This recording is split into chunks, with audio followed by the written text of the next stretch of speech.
Hello world, I'm Chris Pirillo, and you're watching another live edition of the LockerGnome Daily Report, or TLDR for short, your daily dose of geek news, reviews, and answers that you can use, like an answer to the question, Chris, why does it seem like there's a lot of light in front of you, but not like it was yesterday? It's because I just got one of these, a reflector or a redirector or something that may bring more light down here, so that it bounces from on high to down below.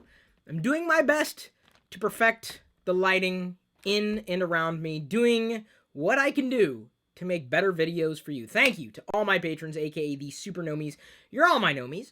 We're doing everything that we possibly can for you, so every bit of support you can offer in return, we're more than happy to do even more for you.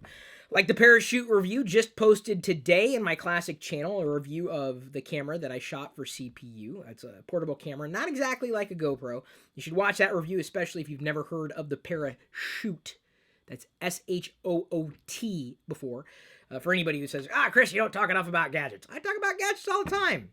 Even though that reflector bounce flat thing that I showed you wasn't really a gadget in the classic sense, the ParaShoot absolutely is. I also posted a show and tell, the chocolate cream Twinkies review. Did you know that Twinkies had, well, it's not Twinkies. Twinkies is the name of the sandwich, or a Twinkie. They had chocolate filling. Instead of the white stuff, the cream filling. I did a review because I could. And I know a lot of geeks and nerds out there love their snack foods. Come on. Don't sit there and tell me you're not eating anything right now. Or even if you're not eating anything, I'm guessing you want to be eating something. That's a guess. I don't know. Can't back that up. You have to tell me whether or not you are hungry. And if so, what are you hungry for? I was hungry to finally get this going here, the Phantom Lego set. I watched Star Wars Rebels, the end of Season 1 happened last night. I don't really want to talk about any spoilers, though, because some people haven't yet seen it. But suffice it to say, the last minute of the episode was the best minute of the entire season, as far as I'm concerned. I really thought, I had some expectations. I thought that something like this would happen. I was glad to see that it is happening. There was a twist. A twist. It's a twist. What a twist.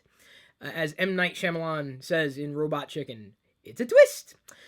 It was worth watching. If you've not yet started to watch Rebels, it'd be good to binge on. Tonight, Agents of S.H.I.E.L.D. spins up again. Cannot wait to see what's happening with Skye now that she's Inhuman. Yeah. And see, this is the thing. I just recently binged on Agents of S.H.I.E.L.D. And now this is a point where I'm now up to date on Agents of S.H.I.E.L.D., just like everybody else. So I'm going to experience it like everybody else out there watching Agents of S.H.I.E.L.D. A lot of nerdom going on here in the house today. It's not going to stop anytime soon. Very, very happy to say that. We've got a DupeZap disk cleaner for Mac for free. So for anybody who says, there's no software for the Mac, well, A, you're wrong, and B, this one's free. And it's normally a few bucks. So save some money if you want. Also, the Unity 3D Game Developer Course Bundle, 91% off. If you want to start developing your own game, you don't know where to start, you want to use Unity 3D as a platform, or at least the Unity platform, this is a good way to go. Or spend 100% on it if you want. We're just trying to save you 91%. Deals.lockergnome.com. We have even more for you. That's right. Our sponsor, I think you'd be happy to hear what they have to say. Citrix GoToAssist, the #1 global market leader in remote support. They are supporting us in turn. Sign up today for a 30-day free trial. And if you purchase an annual plan before March 31st, 2015, that is in a few more days from now, then you get a free Samsung Galaxy Tab 4. Visit GoToAssist.com to get started. There you go. Come on. You're an IT support professional, or let's say you want to be an IT support professional, you support people remotely in their computing experiences, GoToAssist is the software you'd want to use, and now would be the perfect time to sign up, if only to get a free gadget. No, I want to pay for all my stuff and gadgets and stuff. Come on. We do have bonuses if you do happen to become one of the Super Nomies, including our daily hangout. I plan on doing that today as well, and you can watch the live streams. Tomorrow's live streams, I might note, are going to be earlier than normal. That's a big deal because I plan on doing something else. It's going to be a surprise. It's going to be potentially a show and tell and or a CPU. I'm not exactly sure where it's going to fit, but I'm very much looking forward to it. That's about all I can say. So stay tuned for that. The live streams tomorrow, knowing that they're going to be earlier than normal. I do have quite an array of news to share with you as accrued since Friday, and including Disney announcing Lego Star Wars Droid Tales, not DuckTales, woo, Droid Tales. It's going to be Lego, set in the Lego universe, so they're going to be a bit silly. That's fine. I'm not going to quibble. But they're apparently going to take the original Star Wars movies, the 6 Star Wars movies as of this date. I don't know if C-3PO and R2-D2 are going to be coming back in Episode 7. I don't want to know. I don't want to have any spoilers about the upcoming movies. But they're basically going to retell the original trilogies, or the original trilogy and the prequels, from the standpoint of the droids. Kind of neat. A reimagining. A re-perspective, and a unique perspective on the original movies. That's kind of neat. I'm kind of looking forward to it. That's cool. I like the fact that they're doing that. I haven't really latched on to Lego Star Wars stuff as much as others have. I've caught a few Yoda Chronicles. I've caught a few of the Lego Star Wars other things like The Empire Strikes Out. Lego Star Wars is not going away anytime soon, but Droid Tales is going to be an absolute must-watch for me, or I'd imagine for any Star Wars fan, especially if you're a fan of Lego as well. So, there's a story that was sent to me by patron Earl Green, and he sends me a whole bunch of stuff every day. I love it. He says, in the absence, and this is from an article, in the absence of a school teacher to teach French, a school has started to use Rosetta Stone.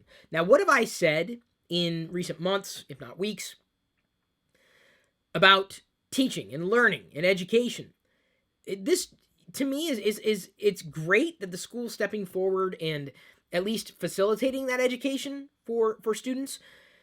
But the fact that they're using software that anybody could use, that kind of further underscores my point that I had been making over and over again about the direction schools need to head, and that you're going to learn a hell of a lot more outside the classroom using tools at your disposal, using software, using tutorials that you can get to from home.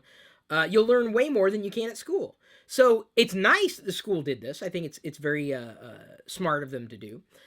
But at the same time, the students could have done that at home.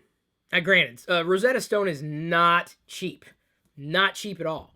But if you wanted to learn French, I mean, the school is saying, well, if it's good enough for the school, it's good enough for the students, it should be good enough for anybody to use. Fascinating that they did that. Should that be the future of all languages? I don't know. At least the teaching of languages. I wouldn't go that far, but I think software likely could do a better job in teaching languages and foreign languages, especially those who did not grow up with a native tongue. I think it could do a better job than most teachers out there could possibly do, if only because of the research that had gone into that particular educational program, more so than a teacher might. Now, that doesn't mean that software is going to replace teaching. I'm not arguing that. But what I am saying is that it makes a compelling argument to be a better alternative. So even if you don't speak a language apart from English at home, it may be a possibility that... Okay, I'm going to quit while I'm ahead, now that I'm making up words. Plausibility, I can't even say what I just said. Can't even screw up the screw up.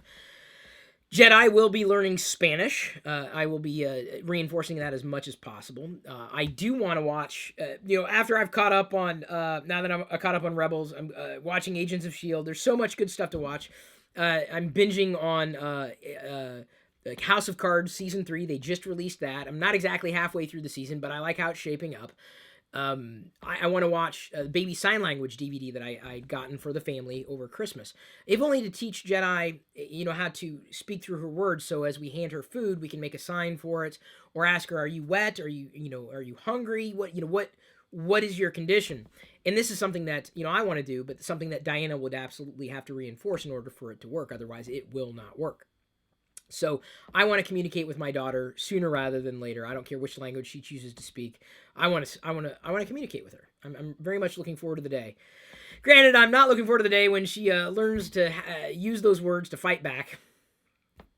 Oh, by the way, for anybody out there who saw me in the Charles Trippy video, the birthday video for Allie, thank you for recognizing there. I'm sure anybody in my community likely does not know who Charles Trippy is, which is kind of disappointing because he's bigger than a lot of people in more ways than one. He's a geek at his core. I mean, dude, anybody get Star Wars anything tattooed on their body, like I can do a T-shirt, but I can take that off. I would not want anything on my body like that. No, I draw the line there. So, a very, very happy birthday to Allie, although I'm confident she's not going to watch this video or watch this deeply into the video just to hear the happy birthday. We were a part of the video. Very, very grateful to be a part of that video because they're doing well together. It was really nice to meet both of them at Vlogger Fair this past year and hope to have them back at the next Vlogger Fair, which we don't have any news about, nor do we have any news about Gnome Decks, but we're working on a plan for at least Gnome Deck stuff. Liz is going to be whipping that up. Hopefully turn around tomorrow. Well, it won't be immediate, but we're moving the ball forward. That's all you need to know at this point. But stay tuned. This summer, likely late this summer, we're going to have an event for geeks and nerds, and we're going to have an event for people who love family vlogging. So we're accommodating, really, the Venn diagram that is Chris Pirillo. So next, we have Harrison Ford. Now, this is interesting. Someone asked me in the AMA yesterday. I couldn't get to the question, but I knew I was going to be covering it today. Harrison Ford will return in the Blade Runner sequel.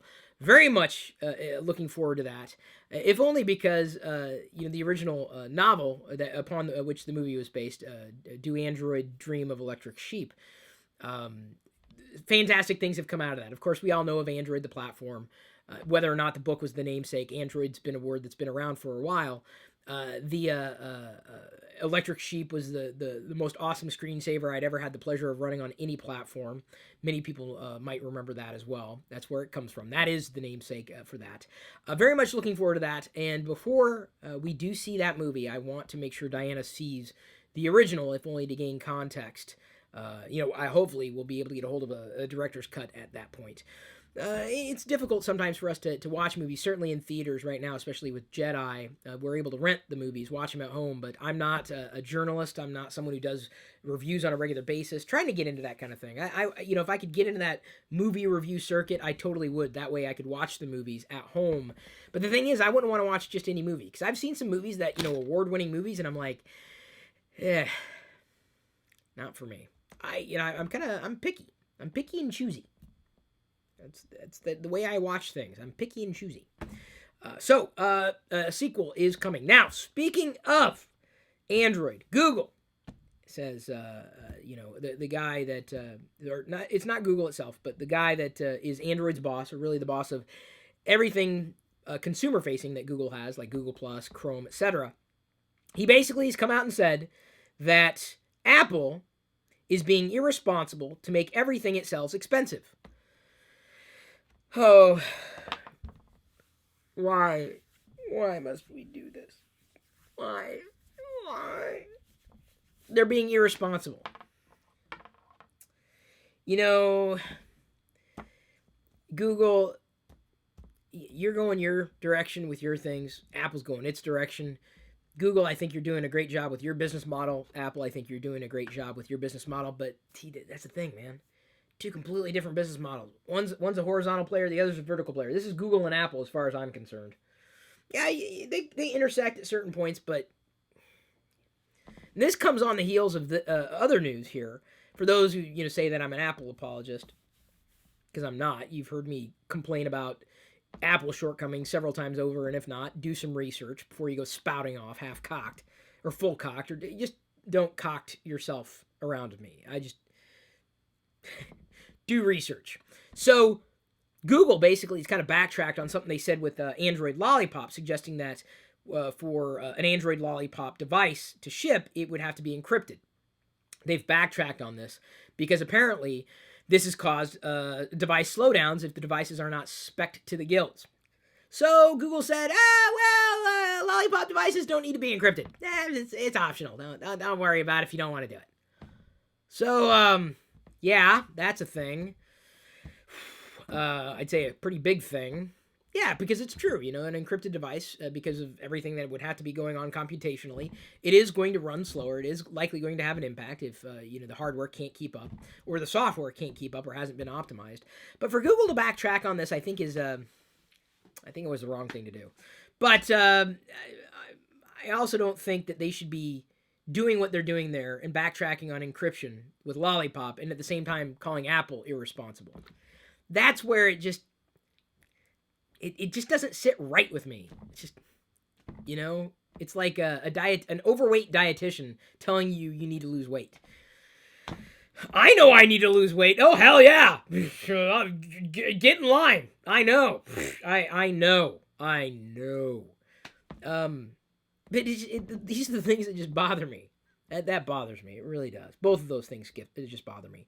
So I like Google. I like Apple. And you know what? I can live in a world where I like both. YouTube is now releasing a version of their app, the YouTube app, that allows for trimming, which is kind of neat. I like that. I have kind of not done a lot of uploading from the device itself, but it's nice to know that they have that trimming available. So like you're doing a live video recording, okay, and then you upload. Well, if you just want it the last minute, you would have to normally upload it or edit it locally and then upload it. Well, YouTube now has the trimming built into the app, which is fantastic. Great option. Love that option. I think that's the right way to go.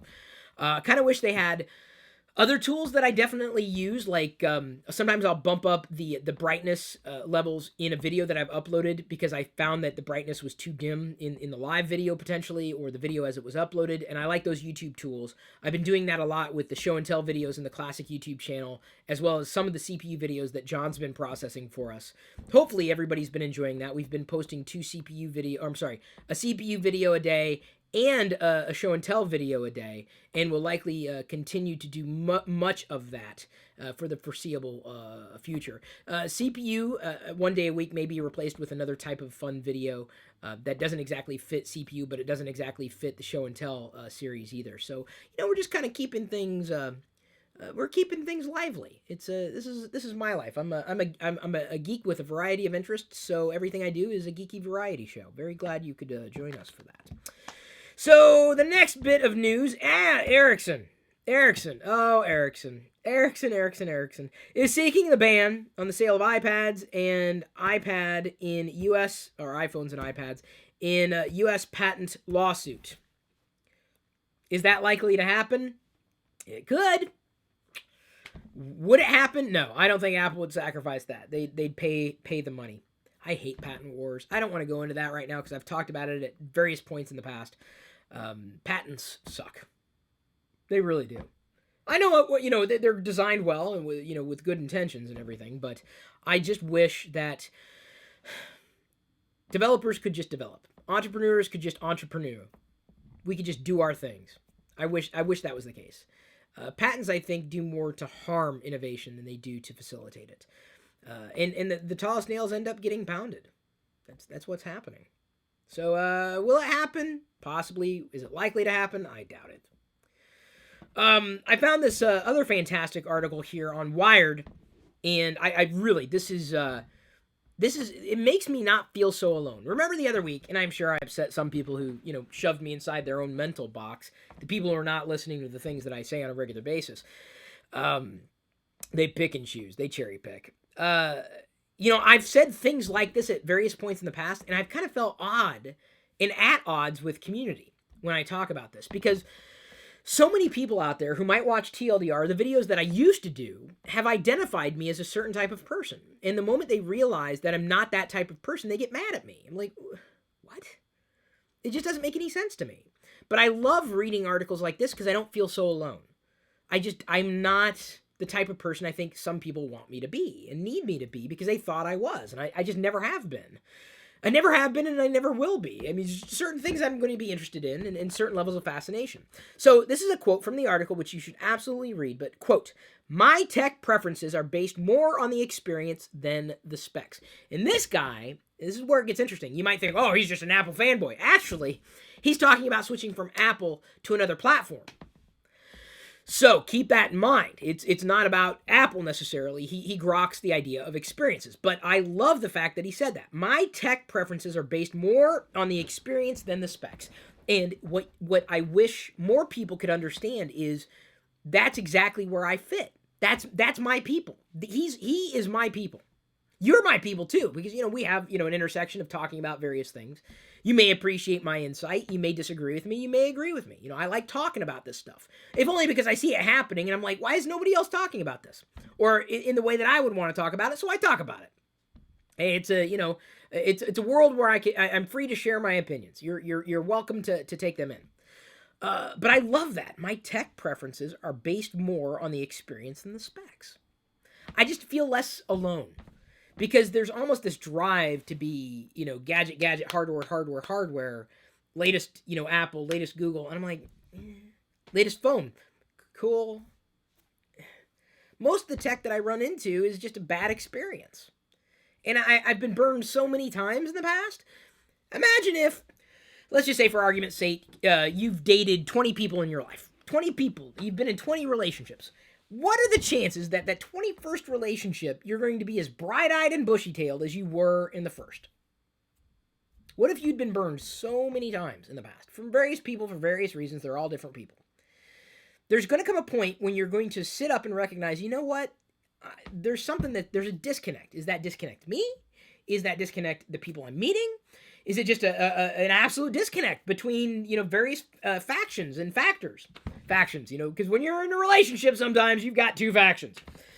So it's interesting to me to know that technology, for me, fits the experience, and knowing that for a lot of other people, it's a completely different want, need, and desire for tech. But I'm going to geek out the way that I choose to geek out. And it's nice to know that other people who identify as geeks feel the way I do. I like that. They're usually not on YouTube, but it's nice to know that they exist in the universe. I thought that was a fantastic read, if only because the guy who said this is either switching or thinking about switching to a platform that's not Apple's and not Google's. But what? It's not BlackBerry's. What? It's not Microsoft's. What? Well, okay. So it's kind of one of those companies, kind of, but not really. It's about the experience. Hardware and software and services brought together. How the Memristor could revolutionize electronics. You want a fascinating read. You want an awesome video to watch. Rebel Season 1 finale. Can't wait, especially because there's a toy announcement later this year. I can't wait. But also the Agents of S.H.I.E.L.D., watch that. House of Cards, watch that. But if you watch one quick video, and this is specifically in relation to tech today, beyond the videos we've done for you, possibly, watch this one. It's a quick watch, it's a quick view, but it'll explain the Memristor and how it's the evolution of electronics, such that you've probably seen videos demonstrating what would it be like if we could pick up a piece of paper and have live content on it, and it's just this piece of paper. Or we could look at a window or a Surface, not a Surface PC, a Surface, and get computing experiences on it. The Memristor is the thing that would make it possible, basically manipulating ions such that we can create electronics that are very, very fast, very, very powerful, and very, very efficient. So for what the current array of circuitry has done for us, the current array of technology has done for us, to the point where, we have these pocket computers like this. Oh, hang on. Thought I saw a scratch, not a scratch. We're going to be taking it to the next level. And we're talking about amping it up. I cannot wait I cannot wait until we have computers on our glasses like this. Because I love glasses. I'll wear glasses for the rest of my life. I'm not going to go LASIK. But imagine, and we've seen kind of things like this with heads-up displays, but they'd be a little clunky. Imagine having, the time, weather, date, everything built into your glasses so it was unobtrusive. And you just had the information there. Diana texts, or, a photo comes up or whatever, and it's right there in the glasses. And if you wanted to pay attention, you could look up the glasses. Not Google Glass at all. Google Glass was a hack, and it was an elegant hack at that. But I'm talking about just seamless computing experiences. The Memristor, and by the way, the first time I heard about the Memristor was 2009? It was a few years ago. 2009? Yeah, 2009, 2010 was the first time I heard about it. I'm like, what? It is the next evolution of electronics. So they're getting closer and closer and closer to Memristor products. In fact, I do believe companies like HP may even have Memristor products out this calendar year. They've been working on it for quite a while. This is going to usher in just a completely different type of series of experiences, such that we've only dreamed about. And suddenly it's going to become a reality. Everything we look around at today is going to look so clunky. These elegant machines we currently have, clunky. Computers, clunky. It's all going to be clunky. Monitors, clunky. TVs, clunky. The Memristor is just breathtaking. Absolute breathtaking technology. It's exciting. See, that gets me more excited than the smartphone. Knowing where it's going. Knowing where they are. Oh, beautiful, beautiful, beautiful. If you watch anything today, just watch that. Apart, from watching the stuff we've done for you. Let's see here. How are we doing on time? Oh, we're doing pretty well. I did want to show everybody I've received 2 more Darth Vader 001 variant covers right here. These are the Hastings specials. Now, I didn't know about these until a Facebook thread with a couple of other comic collectors. They said, oh, Hastings has got this one. You can get the Hastings one. I'm like, I don't know what Hastings is. I'm nowhere near it. And so then I did some research, and it turns out that they have the Hastings and the Hastings sketch cover, too. The 2 variant covers for Darth Vader 001. I don't have all the Darth Vader variant covers. If you have seen, this is my call to action, if you've seen, before I have to find it or get it some other way, if you've seen the Darth Vader 001 GameStop variant cover exclusive, I don't have that. Now, if they have 2 of them, a sketch cover as well, let me know. I'm trying to get one. That is one that I don't currently have. It's on my Amazon wish list. Go.tagjag.com/wishlist if you ever want to know what's on my radar. It's kind of like how I keep things like, oh yeah, I want to do that. I want to try that. I want to do this. Anyway, I'm looking for that. That's one that I need to complete my collection. I know it's low-hanging fruit. GameStops are everywhere. I couldn't find one. Couldn't find the GameStop Darth Vader variant cover 001 exclusive. And I don't even know if they have a sketch cover. But there was, that I know of, 17 known Darth Vader 001 variant covers, and I'm almost at a full complete collection of the Darth Vader 001 variants. Almost. I haven't even received my Darth Vader 002 subscription. I'm waiting for my Star Wars comic subscription to kick in too. Marvel's kind of slow when it comes to subscriptions, and unfortunately I don't know anybody over there, which sucks. So, yes, I'm working on it. I had a pretty good call. Oh, that reminds me, I need to write that down. I'll think about it later. So many things go through my mind on a daily basis. So many things come across my desk, including trying pepperoni potato chips this afternoon. That's a show and tell video I shot. Haven't edited it yet. 8 show and tell videos went up for Supernomies yesterday. You could watch those ahead of time. Everybody else gets them, as we seed them out over time. I like doing those kind of videos. Show and tell videos are fun. They're vlog style, very vloggy or vlog-esque, as I might shoot a vlog. Less like this, less formal, less like this or the CPU episodes like I do here. But anyway. Pepperoni potato chips. I had to try them. Had to. And I did. But I'm not going to give you my verdict. You have to watch that video. So Memristor. Okay, that was the big one. I'm going through the list of items here. There's one more item that I will cover today. The rest I'll save for tomorrow.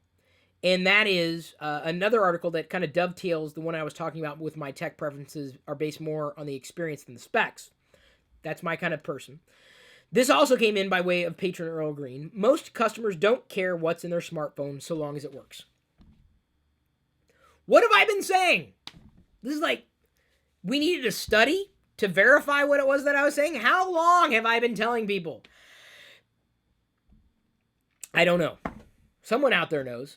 Most people couldn't even tell you which version of iPhone they have. I have iPhone 2000. I have Microsoft. You don't know. People don't know. I bet you the average person couldn't even tell you if they're using an iPhone or an Android device. The average. As long as it works, what do they care? I've been saying that for how long? People don't care. Can they check their email? Yes. Can they browse the web? Yes. Can they go on social? Yes. They don't care. Everything else is it's a nicety. It's a nuance. But, it's not that, one platform I'm saying is better than another. I'm saying they're all equal. And I'm not saying that, don't take that comment out of context, so help me God. I will shove a real pepperoni up your virtual nose. You take that comment out of context. As far as the average user is concerned, they're all the same.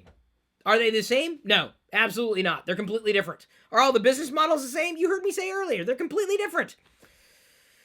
But the experience and what people are looking for, as long as these things work, they don't care. And you know what? There are more of them than there are of you. There are more of them than there are of me. That's the way consumers think. They're not wrong for thinking that. What do they care? If what they're doing is working, what do they care? That's how technology should be. Technology, when done right, should be indistinguishable from magic. And for the longest time with consumer electronics, it's been anything but magic. And sometimes when things work out of the blue, well, I don't know why that just started working, it's like black magic. And not to be confused with the line of products, which, by the way, never worked for me. The Black Magic series that I was suggested to use for video capture did not work.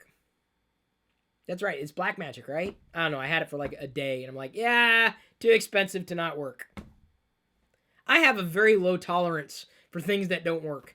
My tolerance level is like less than 0. Like if I get something and it's like, this sucks, this doesn't work, this is horrible, gone! I have no room for it in my life. So you wonder why I get rid of a lot of the stuff that I might have around me, because it's like, well, this is worth nothing. It's worth less than nothing.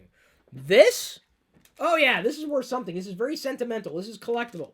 Very rarely will a collectible be worth less than nothing. This little Hot Wheels Star Wars Darth Vader car, this is more valuable than a lot of the technology products that I've tried over time.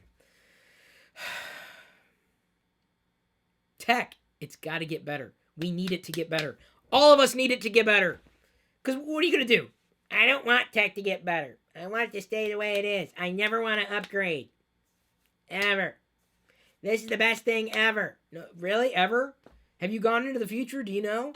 Technology will get better. It will be awesome next year. And it'll continue to be awesome. And then we'll be caught in the upgrade cycle. That's why I love technology. I love being caught in the upgrade cycle. I'm probably the only geek who would admit that. Some people want to live with their technology for the rest of their life, but not me. I want to upgrade. Give me new. New. Wasn't that a typewriter? Yeah, the typewriter on Sesame Street. He was like, technology.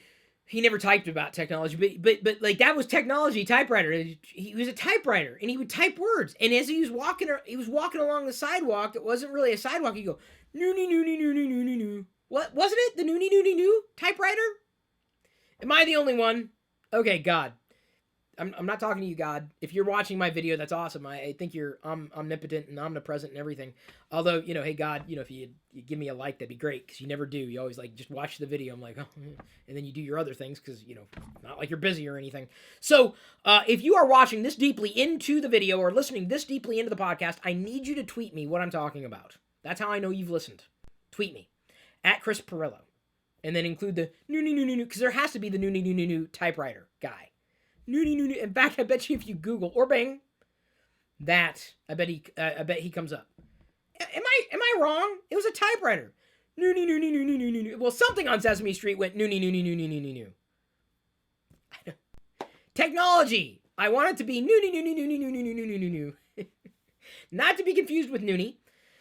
The name of my great-grandmother, also the name that my mother wants to be called in relation to her being a grandmother to Jedi and our nieces and nephews, her other grandchildren, Noonie. And Noonie's, what was it? Diana just posted a recipe to her channel today, Noonie's something soup, wasn't it? Noonie's food, some Noonie food. I don't know. I think I've said enough for today.